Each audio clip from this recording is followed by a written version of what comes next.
Greetings to all my viewers and a warm welcome to the Military History channel. Thank you for staying with us on this journey. Please don't forget to like, share and subscribe. Your support keeps history alive.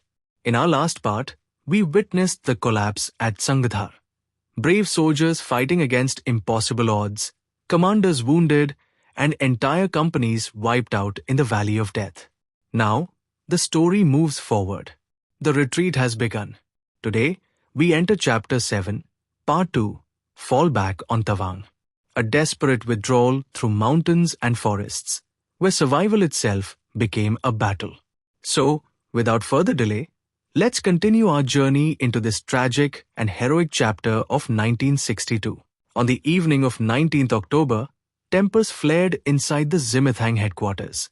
Brigadier John Dalvi clashed bitterly with his general officer commanding, Maj Gen Niranjan Prasad. The signs of a Chinese assault were undeniable. Yet Prasad insisted on moving a company of 1/9 Garhwal Rifles to Bridge 5. The move made no tactical sense. It weakened already fragile supply lines and left the brigade even more exposed. Dalvi pressed his case, but his arguments fell against the weight of orders from above. At last, the discussion ended not with resolution, but with silence. The general, exhausted and near tears, clung still to directives that bore no connection to the reality on the ground. By dawn on 20th October, chaos erupted across the front. Reports poured into Division HQ Khenjamani under heavy attack. The Rajput and Gorkhas pinned down, Brigade HQ losing contact with its forward companies. Radios crackled, field phones buzzed, notes were scribbled in haste. The evidence of disaster was everywhere.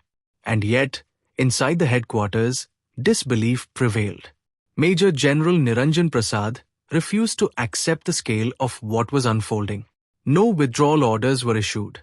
The Punjabis and Grenadiers, who still had time to escape, were left in place, trapped by silence, as the valley burned.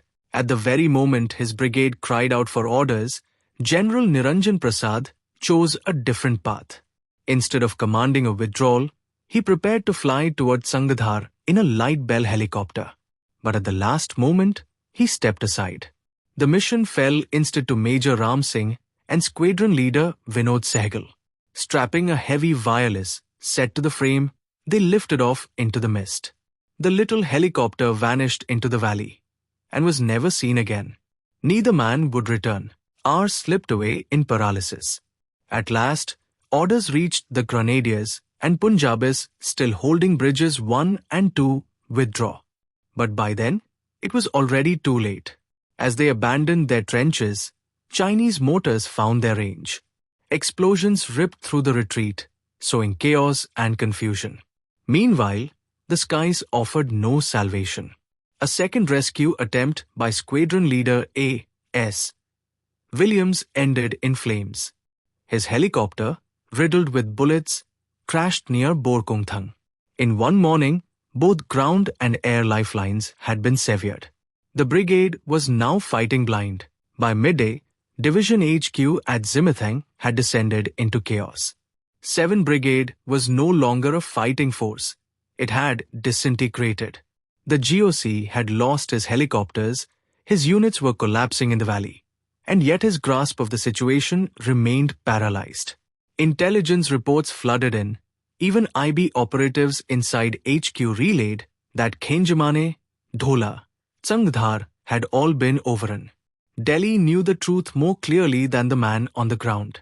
Still, Maj Gen Niranjan Prasad sat in denial, unable to act as the valley burned around him. As the Grenadiers and Punjabis clawed their way back through the forests of Bhutan, their commanders chose a different path.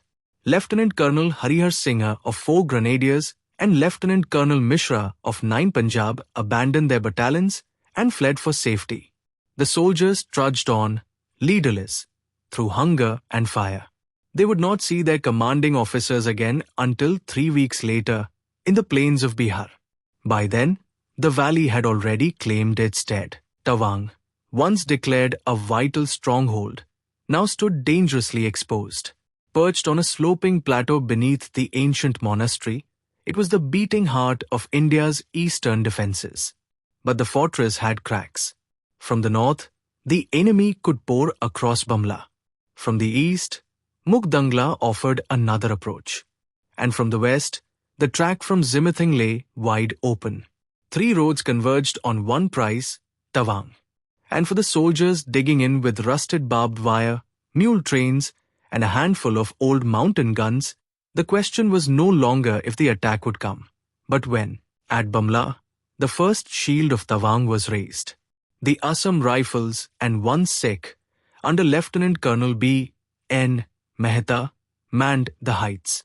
On the Twin Peaks Ridge, better known as IB Ridge, a single platoon under Subedar Joginder Sinha's Sehnan stood firm, watching the passes with unflinching resolve. Behind them, more platoons dug into the rocky spines of Tongpengla, Samatso, and Milakteng-la. Supporting them were the men of 4 Garhwal Rifles and scattered artillery batteries, straining to turn the plateau into a fortress. It was a line drawing across the mountains, thin, fragile, but determined to hold.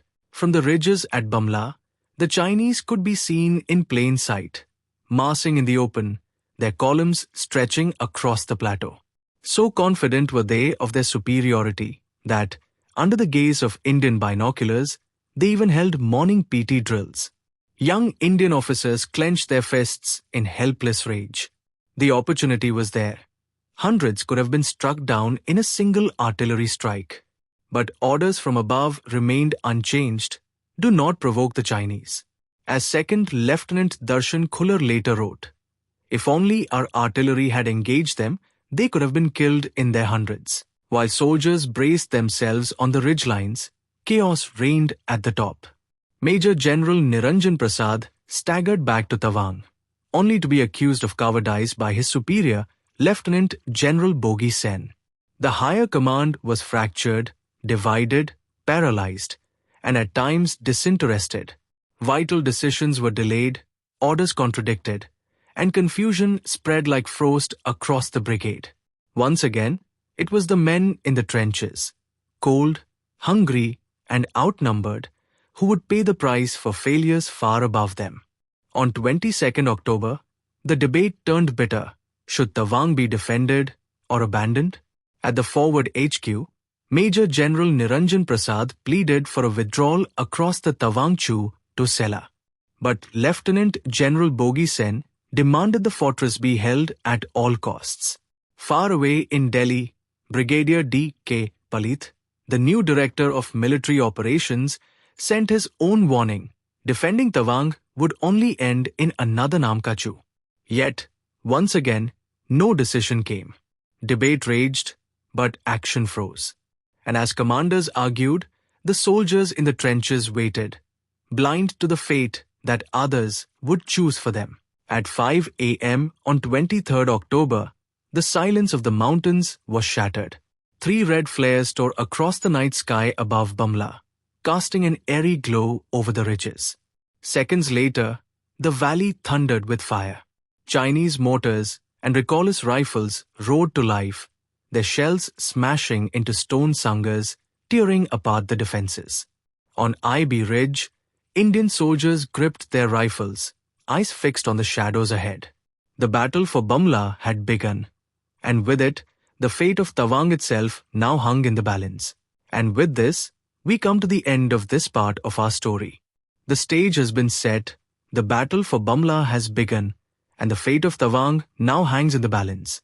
Friends, if you are enjoying this journey, please don't forget to like, share, and subscribe to the channel. Stay tuned, stay updated.